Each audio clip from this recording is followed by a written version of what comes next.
అందరికీ నమస్కారం. RK political అనాలిసిస్కి స్వాగతం. ఈరోజు చంద్రబాబు నాయుడు 9 పార్లమెంటు స్థానాలకు మిగిలిపోయినటువంటి 4 అసెంబ్లీ స్థానాలకు కూడా అభ్యర్థులు సీట్లు కేటాయించడం జరిగింది.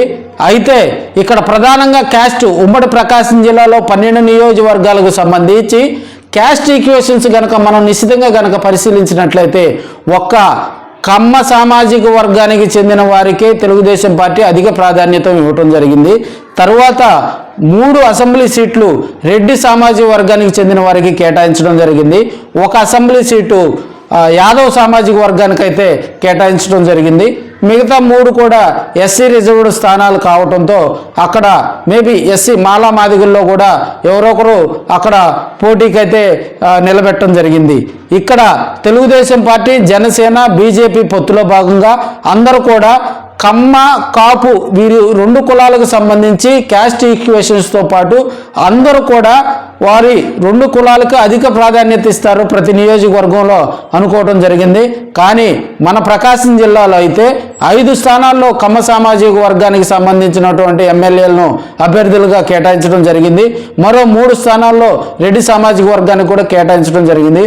ఆ 5 స్థానాలు కూడా మరి మనం ఒకసారి నిశ్చితంగా కనుక పరిశీలించినట్టయితే ఒంగోలు అసెంబ్లీ అభ్యర్థిగా దామచర్ల జనార్దన్, అదేవిధంగా కందుకూరు నియోజకవర్గ అసెంబ్లీ అభ్యర్థిగా ఇంటూరు నాగేశ్వరరావు, గొట్టిపాటి అద్దంకి నియోజకవర్గం నుంచి గొట్టిపాటి రవికుమార్ స్థానిక ఎమ్మెల్యేగా ఉన్నాడు.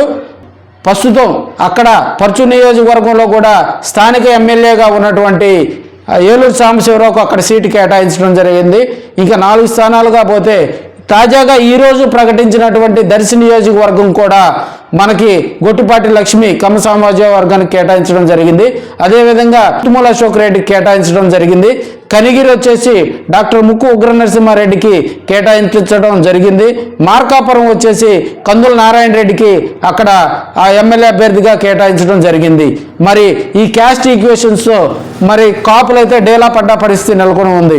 అదేవిధంగా జనసేన అభ్యర్థిగా తనకు సీటు కేటాయించాలని కూడా ఆమంచి స్వాములు 2-3 రోజుల క్రితం కూడా ఒంగోలులో జనసేన మీద తిరుగుబాటు చేసినటువంటి సందర్భం మనం చూస్తూనే ఉన్నాం.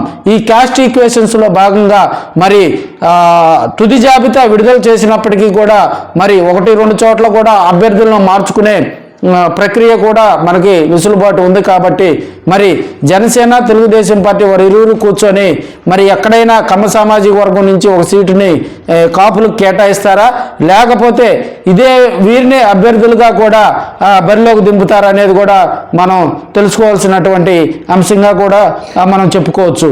ఇదండి ఉమ్మడి ప్రకాశం జిల్లాలో తెలుగుదేశం పార్టీ కేటాయించినటువంటి సీట్ల పరిస్థితి. మరో వీడియోతో మళ్ళీ కలుద్దాం. అంతవరకు సెలవు. నమస్కారం.